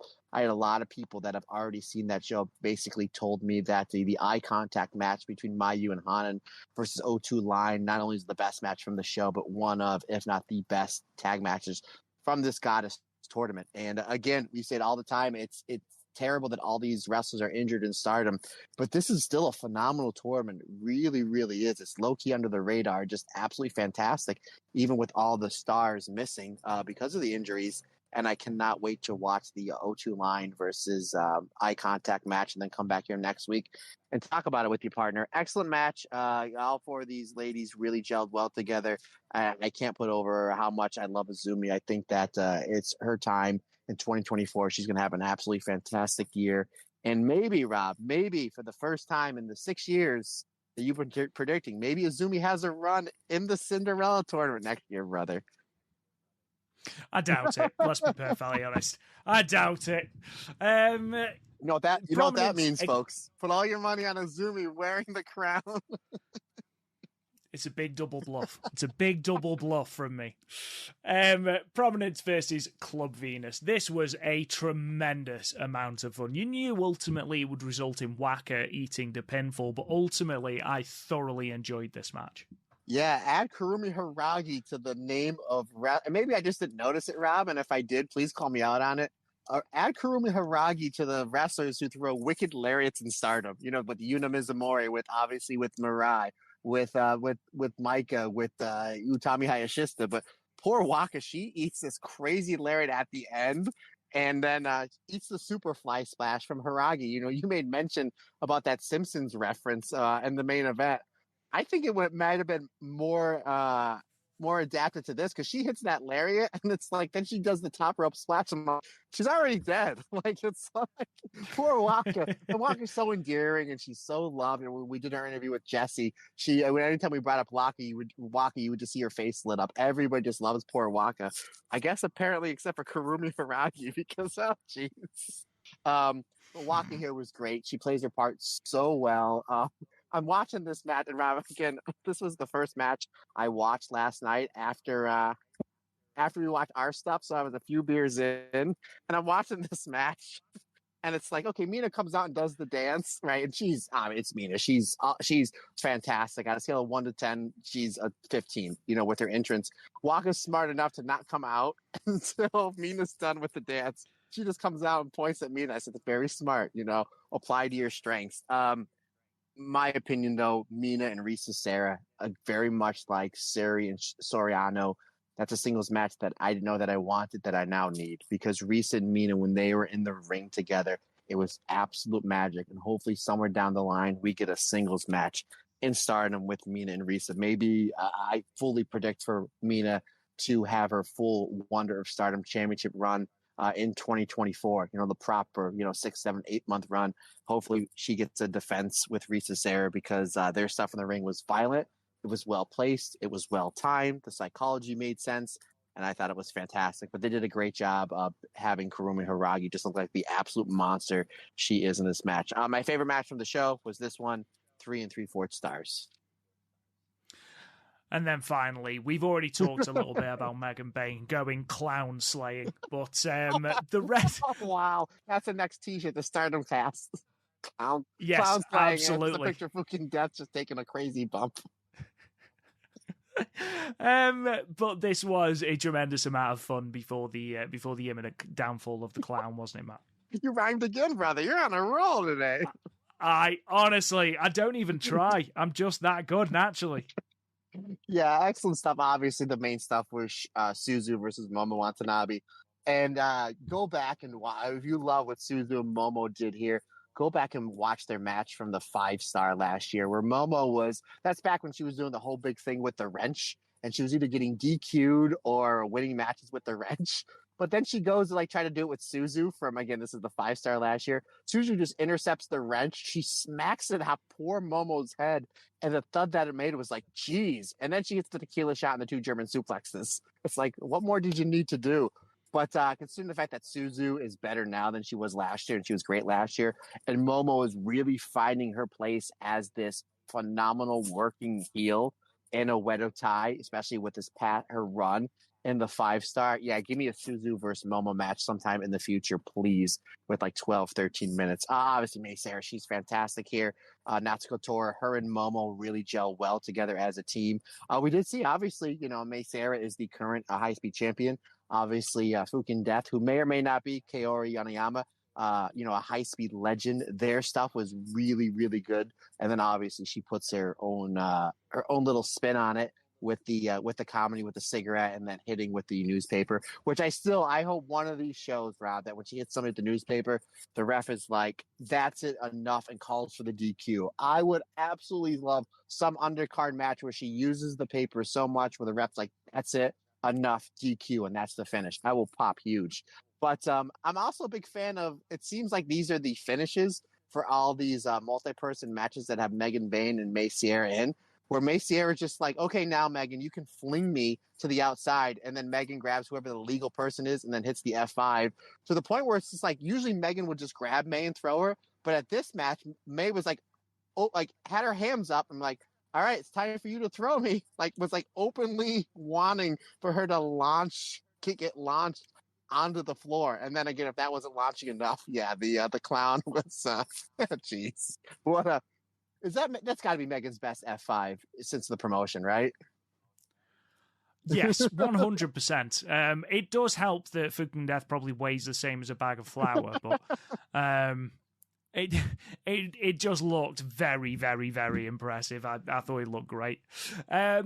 I know that we are slightly behind in terms of the tag league, but I did just want to run through sort of where teams are.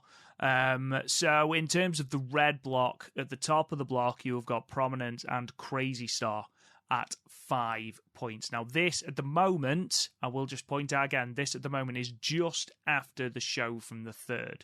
So I know that there's been shows going on otherwise. And then at the top of the blocks, in terms of blue block, you've got Mirai and Mai Sakurai and Eye Contact as well, both on 6 points. Eye Contact will move to 8 because of their forfeit victory over the Cosmic Angels. And don't forget, it looks like those teams that have got Fukuoka Double Crazy left are probably going to end up with forfeit points as well. So that is where the tag league sits. In terms of other shows, so we have got 3 more shows in this tag league, not counting the shows from the 4th and the 5th, which we'll be covering next week. So the show from the 10th, which is going to be taking place in Sendai, at Sendai Pit, has got the following tag league matches on it. Mafia Bella versus Saki Kashima and Syuri. Uedatai XL versus Prominence. Yes. Which could be very tasty, absolutely. And then also on this card, Divine Kingdom versus O2 Line as well. So that's the matches on the 10th of November. On the 11th, the eve of the final in Utsunomiya, in the Light Cube, we have got the following matches. Where are we? Oh, we have... Oh, there we go. I was just going to say we haven't got cards. Yes, we have. Sairida and Hanako Maximum Mini taking on Prominence. And then Divine Kingdom versus Mirai and Mai Sakurai. That is on the 11th, which leaves our final card, which is going to be the 12th of November in Aori Nagaoka. Sorry, Jesus, what is wrong with my words today? This is the card for the final. Obviously, we've got the final match, but we have got a 6-woman tag. Hazuki Hanan and Sairida of Stars taking on Yuna Mizumori, Ruaka and Hanako. Another tag team match where you've got Maika and Megan Bayne taking on Azumi and Miyu Amasaki. That is a non-tag league match. We have then got 4 tag league matches. Mariah May Sakurai taking on Ami Sourei and Lady C, the Ryuit Tokyo Towers in blue block. And then we have got 3 red block matches. Moonlight Venus, Mina Shirakawa and Waka Tsukiyama taking on Ueda Tai XL, Natsukatora Momo Watanabe. Then in red block again, we have got Crazy Star, Suzu Suzuki and Mei Seira taking on Syuri and Saki Kashima of God's Eye. And then in your semi-main, as it currently stands, Giulia and Tekla, Mafia Bella versus Prominence, Risa Sera and Karumi Hiragi. And again, that is your card for the finals, the Tag League finals on Sunday, the 12th, I believe. Yeah, Sunday the 12th of November. Now, again, it doesn't hit me as a pay-per-view level card, but I don't feel with the injuries and people that they've got out and the fact that Mayu is also in America at this point, I don't feel like it's fair to criticize the company too much. So I'm not going to bother because that's not fair. But otherwise, Matt, that final night, Giulia and Tekla versus Prominence, promises to be a very, very good match. I do believe that Moonlight Venus versus Ueda Tai has the potential as well to be very good. But if I was to ask you now, has your thoughts on who is going to win changed? What would you say? I would say no, because I didn't have FWC. I didn't have Meltier. Because everything changed. I'm still going to say that it's going to be Divine Kingdom and Crazy Star in the finals. It does look, they're doing a good job building up eye contact. Mafia Bella, they did drop the first 2 matches, which usually means the way the Stardom booking's been the past couple of years is that a team or an individual that's heavily favored to win the tournament or go far in it, when they do lose 1 or 2 matches, they go on a tear and rebound and then is able to make it to the finals and or win. But I'm still going to say it's going to be Crazy Star and Divine Kingdom, with Micah pinning Suzu Suzuki to get to the finals. Rob, I just want real quick. You ran down the card. Am I correct? Are we getting Divine Kingdom versus O2 Line twice in this weekend? The one on the final night isn't tag league. It's just a tag. But I'm match. saying we get 2 tag matches. So what I want to say is poor Miyu Hamasaki, because she's gonna be the next. There's a chance they may win one of those matches by count out or the trickery that is Azumi. But I got a feeling Miyu Hamasaki is going to be launched very much like our good friend Fukin Death.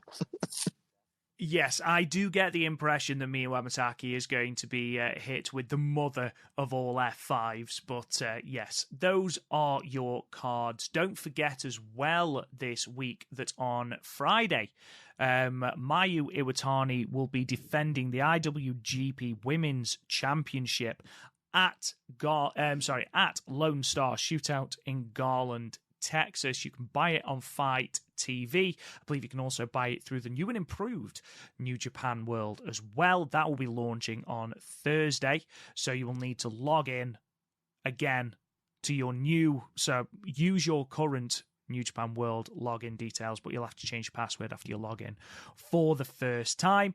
And now, Matt, before we talk a little bit about the stuff coming up for Pro Wrestling Dream, which I just want to finish on, I think it's time that we do a little bit of EO and Kairi Watch. Yes, folks, EO Watch is over. It is now EO and Kairi Watch, and I know a lot of folks had messaged me saying, is this going to be part of the segment every week? Yes, it will be. And I was also asked, what shows are we going to cover? Any show on WWE programming for the week that EO and Kairi are on will be covered. So whether it's Raw, SmackDown, a pay-per-view, if it is on like Main Event or NXT Level Up or any of those, primetime wrestling, whatever it is, if they're on those shows, somebody please, our fan base, the friends and family of the Stardom cast are phenomenal. Please let me know so I know where to watch it. I'm an extremely busy person, and sometimes I do not get a chance to watch all the shows. So as of right now, it really looks like everything's going to be condensed to SmackDown.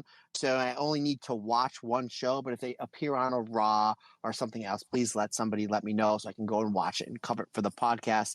I thank you a million. Now, Rob, I realized that when I was going to do the EO Watch for the 3rd of November, that would lead into the next day for the pay-per-view or premium live event, whatever they're called for Crown Jewel. I realized I did not do Io Watch last week from 10/27/2023. So Io Shirai on the 10/27 show from SmackDown, WWE Women's Champion, not on the show. All right, so let's move on to Io Watch from November 3rd, this past Friday. Io is in 2 backstage segments. One where All Damage Control attack Bianca, and then the next segment, she's in a promo where basically Bayley says if she defeats Bianca, maybe she'll challenge Io for the belt. And then Io was like, absolutely not. And that was about it. So within about 4 hours of television time, your WWE Women's Champion is on the show, maybe 2 minutes. So, yeah, so I'll tell you how I feel about that. I don't like it. So let's move on to Crown Jewel. Now, Rob, before I get to this match, did you get a chance to watch one Io Shirai versus Bianca Belair from Crown Jewel? Say again. Sorry, you cut out then. Did you get a chance to watch this Io versus Bianca match from Crown Jewel? I did indeed. Oh, okay. I thought it was a tremendous match. I did notice that during the women's 5-way, which I believe on the Raw women's 5-way, the crowd was absolutely dead. I kind of figured that is just the flat as a pancake. Yeah, the crowd was crazy molten for Seth Rollins and Drew McIntyre. I know this isn't the WWE podcast, but what a phenomenal match that was. Easily the best match on this show. So I kind of figured, what's the way I can say about this without being negative? Let's just say the crowd over there in Saudi Arabia don't appreciate the women's wrestling as me and you and our friends and family of the Stardom Cast podcast would appreciate women's wrestling. Would that be a good way of me going about that, Rob? 100%. Okay, so I knew this match wasn't going to be molten hot like how they were in Puerto Rico for Bianca versus Io at Backlash, because oh boy howdy were they hot for that match, especially one Io Shirai. So kind of take the crowd out of it. Bianca's very dominant in the early going of this match. Io slows down Bianca by going to the knee, Indian Deathlock, right up your alley, Rob. I know you like good limb work, and Bianca does a great job like selling the limb work. Like she's trying to use her explosive offense. Obviously, she was a track star at the University of Tennessee. She's a legit, 5-star athlete, and she does a great job selling the knee in the middle parts of the match where she can't be so explosive. She can't run the ropes as well as she could. So I really, really like that. There was this really cool spot. I've never seen this before, and I've watched wrestling quite a bit, folks, in my lifetime. I've never seen this before. Bianca goes a German suplex Io. She does hit one early on the match. It's absolutely fantastic. She goes to give her another German suplex, and Io is getting wrist control and really putting her weight down so Bianca can't German suplex her. So then what Io does is she jumps to the outside by going through the by going through the bottom rope and the second rope. So basically almost like suicide diving herself while she's still in the waistlock, causing Bianca to let go of the grip, and then Bianca like clotheslines herself on the top rope from Io's momentum. I thought that was genius, something I've never seen before. Obviously now Bianca's in the middle of the ring, Io's on the outside. Perfect timing, perfect psychology for Io to hit that picture perfect springboard dropkick. I thought that was really, really good. Io, I think she might have been watching her best of the zoomies, because she does the La Mystica into the crossface and the double armbar, and then she switches that into the stretch muffler psychology, going back after Bianca's knee. I thought that was really, really well. You get a really, really good forearm trade-off between the two of them. Io does this really cool spot where she will roll through somebody's German suplex and do the double stomp. She did it early in the match. The second time, to quote Gorilla Monsoon, because I got to get my Gorilla Monsoon reference in, she goes to the well once too often, misses the second double stomp, and then Io comes off the rope to try to go for her Hurricanrana, but Bianca is able to overpower, block the Hurricanrana attempt, and hits the face first power bomb. I thought that was really cool. The match spills out to the outside when Io escapes the KOD, the kiss of death. Bayley winds up getting involved. She winds up getting beat up, which is basically kind of her gimmick over the past few months from time to time. Io winds up doing the top rope moonsault to the outside, and then Bianca gets the advantage back, and then Bianca goes for the KOD to put Bayley through the table like she did the night before, supposedly, because I know it was taped, onto Bayley through the table. However, we see a figure come up behind one Bayley that was rumored to show up on Crown Jewel. Now, if you're a fan of Kyrie like me and Rob are, you will know that obviously that was Kyrie just because you can see the back part of her fist had the Kyrie pirate logo. So Kyrie hits the cutlass, the spinning back fist, 2-1 Bianca Belair, which actually did get a decent reaction. That and Io's moonsault to the outside in the finish actually got somewhat of a reaction from this crowd. She hits the back fist. She hits the forearm running off the steps. They teased like they were going to do a count out. Bianca gets in at the 9.9 count. Io quickly follows up with the picture perfect moonsault, gets the 3 count, and then we see 2 of the 3 daughters of Stardom, 2 of the 3 Freedom. They embrace, they hug in the ring while there's a perfect camera shot at Bayley saying, wait a minute, I'm the leader of this group. I have no idea what's going on. And then Michael Cole, the stooge and snitch that he is, basically says the last time he saw Kyrie in WWE, she was taken out by Bayley, clearly planting the seeds for this. Now, Rob, this was heavily rumored that Kyrie was going to show up on the show. And I had a lot of my friends say, hey, are you watching the show? So I'm watching for 2 matches, the Seth and Drew match and then this match. Because of one, it's Io, and her and Bianca are fantastic together. And Bianca is a phenomenal talent on a phenomenal roster for WWE. But for the rumor that Kyrie was going to show up, it was heavily rumored that she was going to show up, and she did. But Rob, I had in my head that she was going to show up after the match when there was like a beatdown on Bianca to basically be on the opposite side of Io. That's the way I thought. I thought it was going to be. How about you? With all the rumors going around, I think me and you talked about last week. I think we text back and forth that there was a good chat that Kyrie was going to be here, but I thought she was going to back Bianca up, not team up with Io. Yeah, it's a strange one. It depends. For me, the sense lies in what they do next. Because Michael Cole's absolutely right. The last time we saw Kyrie on WWE television, she was getting her bell rung by Bayley backstage. So for her to then join Bayley's group, it's an interesting wrinkle. I'm sure that we'll have a storyline there because you would assume, actually, the more you think about it, that Kyrie would actually debut in support of Asuka because it's her former tag partner when they were the Kabuki Warriors. A lot of the stuff that happened towards the tail end of Kyrie's first run in the WWE was with Asuka, so you assumed it was going to be with Asuka. But yeah, I don't know how. My question. It's an interesting wrinkle. My question to you is: I was under the assumption that she would be on the opposite side of Io. Did you think that was going to happen? Okay. Yeah, that was my question. Yep. Yeah. The thing is, I was convinced that it was going to be her backing Bianca because then that automatically gives Kyrie a shot at Io's title. But if they're willing to play the long game with it and play into Kyrie's history in the WWE, then it could be quite interesting. And it's certainly a more interesting way of doing it than just, interjecting her on Bianca's side and just making her the sidekick once again. Because it did feel very much, especially towards the end of Kyrie's first run in the WWE, that she was just effectively Asuka's sidekick. So we'll see how this goes. She felt like a big deal.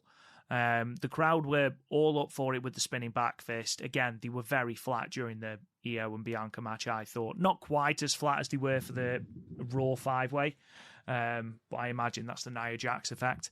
But I thought that they were still quite flat, noticeably, for Io and Bianca. Final thing real then quick, that I just real want... quick, Ryan. Sorry, No. I just a few things I just want to add. This match was 16 minutes and 42 seconds. I had it at 4 stars, and it seems all these Io defenses, this one, the Charlotte one, and the Asuka one that were on SmackDown, they're all getting close to around between 15 and 20 minutes. So they're not shoehorning a quick 4 or 5 minute match, and she's actually getting time tell her story, and kudos to Triple H for being able to give Io that spotlight. And again, clearly it's working. We talked about either last week or the week before that she's doing her segments and her matches are doing over 2 million viewers. But before we wrap up this segment, Rob, I had a friend of mine shoot me a text message yesterday that I thought was interesting. SmackDown is getting more ratings than Raw, basically because of the network. So you can make an argument that SmackDown, even though Raw has been the flagship show since 1993, that SmackDown is the A show. Now, look at all the champions. This is a buddy of mine sent me this. He said, I just figured this out. I know you get a kick out of this. Let's take a look at all the champions on SmackDown. Roman Reigns, call it like we see it, part-timer. Logan Paul, who's the U.S. champion, part-timer. He's only had 5 or 6 matches. We have the tag champions, which are both on Raw and SmackDown. So they're not on SmackDown full-time, part-timers. Io Shirai, I'm going to call it Io Shirai. Io Shirai, women's champion, full-timer. Io Shirai is technically the face of SmackDown, and can nobody tell me any different. So if SmackDown is the A show and Io Shirai is the A show champion, to me, Io Shirai is the face of the biggest wrestling company in the world. And that's it. That's where I'm leaving it. Don't blame me. Don't blame you. Sure. Let's go with it. Sure. Just very, very quickly, for those who didn't hear last episode, we are going to be the voices of Pro Wrestling Dream. Myself and Matt are going to be the commentary team for their shows going forward, and they are starting with the American Grand Prix on the 30th of November. 8 wrestlers, 2 blocks, a single elimination tournament, 15-minute time limit for the first matches, 30-minute time limit for the round 2, and then a final 60-minute time limit. The blocks have been announced and the wrestlers have been announced. Masha Slamovich, Jordan Blade, Delmi Exo, Kennedy Copeland, Hyan, Lindsay Snow, Kelsey Reagan, and La Brava Escobar as well. So it's a star-studded lineup, especially excited to see Masha Slamovich and Hyan and Lindsay Snow as well. Very excited to see that. We will be producing a preview episode for these American Grand Prix shows that will drop in your feed in the next week to 10 days. So keep your eyes out for that. Matt, unless you've got anything else you'd like to add, I think we should get out of here. We've had enough fun for, well, I would say 1 day, 2 days, brother. So yes, let's. I guess we can take it home, brother.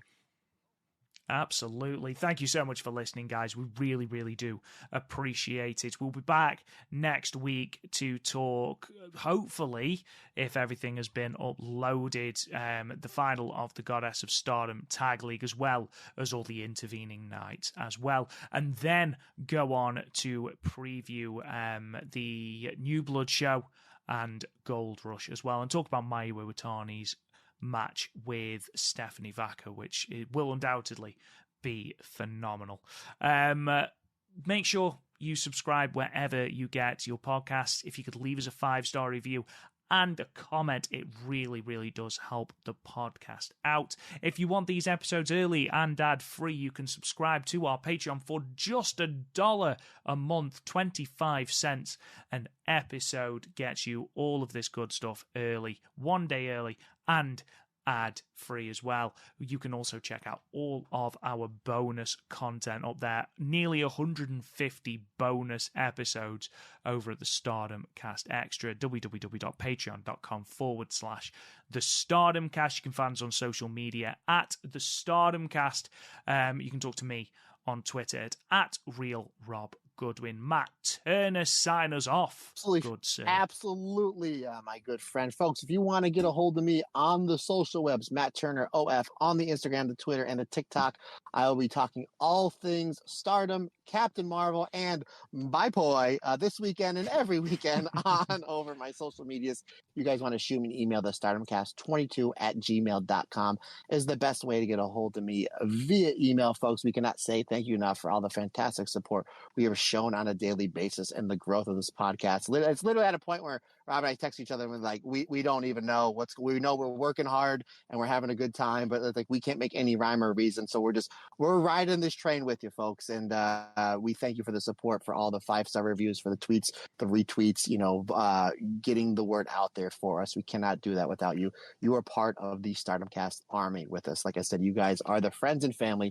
Cannot do this without you, because like I always say, folks, just not my podcast. It's our podcast, because we're all us together and everybody's different. Everybody's special.